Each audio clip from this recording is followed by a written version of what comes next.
Hi guys! Good evening to everyone. It's October 10, 2025 Friday. As you can see guys, nandito ako ngayon sa Koi Fish Pond ko kasi nagpapakain ako ng dinner meal nila.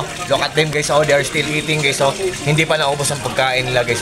And honestly guys, dito talaga ako nagtatambay guys pag wala akong ginagawa.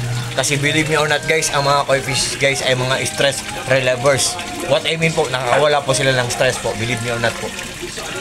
At ano po, fortune po sila or lucky charm po sila. Or nagbibigay po sila ng swerte sa atin guys. Believe me or not guys, maniwala kayo sa hindi. Yan. Yan.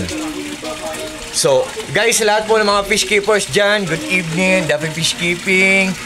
At ano po, andito po ako, nagpi-flex ako sa mga koi fishes ko. Ito ang koi fish pond ko.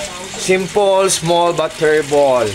And by the way po, hello po sa mga ka-solar dyan kasi solar lang ang nagpapandar sa lahat ng mga appliances namin for the whole day, for the whole 24 hours, for the whole day, for the whole week, for the whole month, for the whole year. Marami kaming mga solar panel sa bubong namin, sa roof namin. May generator kami, dalawa, malaki at maliit. May mga batteries kami, marami, at may inverter kami na malaki. Kahit walang kuryente ang buong bayan guys, we have nothing to worry about. Wala kaming dapat ikabahala kasi solar lang talaga nagpapaandar sa lahat ng mga appliances namin. At solar lang ang nagpapaandar sa lahat ng gumagana dito sa Koi Fish Pond ko for the whole 24 hours or for the whole day. Believe me or not guys, maniwala kayo or sa hindi. At pasensya na po kayo sa nag-iingay guys, water pressure tank namin yan, nag-iingay. Yan.